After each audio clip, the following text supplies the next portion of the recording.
ஏற்கனவே விருச்சிக ராசி என்பர்கள் எல்லாமே எனக்கு தெரியும், இந்த உலகமே என்னை நம்பித்தான் இயங்குதுங்கிற கேரக்டர். ஏன்னா அவருக்கு 2க்கும் 5க்கும் உடையவரே குருவா இருக்கிறதுனால அவங்களால சிம்பிளா பேச முடியாது. ஒன்றும் இல்லாத ஆளுகளா இருந்தாலும் பரவாயில்ல சார், நாங்களாம் இப்படிதான் சார், நாங்களாம் அப்பவே அப்படி சார், இப்ப எப்படி இருக்க, இப்ப சிரமமா தான் சார் இருக்கும்.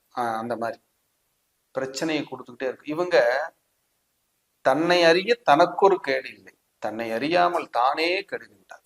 இவங்களை உணர்ந்துடணும் முதல்ல. ஏன்னா விருச்சிகமே 8வது ராசி காலச்சக்கரத்துக்கு. அது பேராசையை தூண்டுற ராசி. எதையாவது ஒன்று பெருசா பண்ணணும், பிரம்மாண்டமா பண்ணணும், அதிக ஆசைகளை தூண்டி தூண்டி உங்களை காலி பண்ணிடும். விபத்தை கொடுக்கறது, சர்ஜரி கொடுக்கறது, குழந்தை லேட் பண்றது, குழந்தைகளை நினைச்சு கவலைப்படுறது எல்லாமே விருச்சிக ராசி.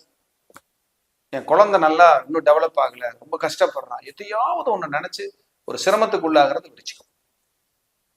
அப்ப 12ஆம் இடம்ங்கிறது தூரதேசம், வெளிநாடு, வேலைக்காக படிப்புக்காக போகலாம், ஒரு சொத்து விரயமாகல, பூர்வீகம் சரியாகல, ஒரு இடம் வித்து ஒண்ணு வாங்கலாம்.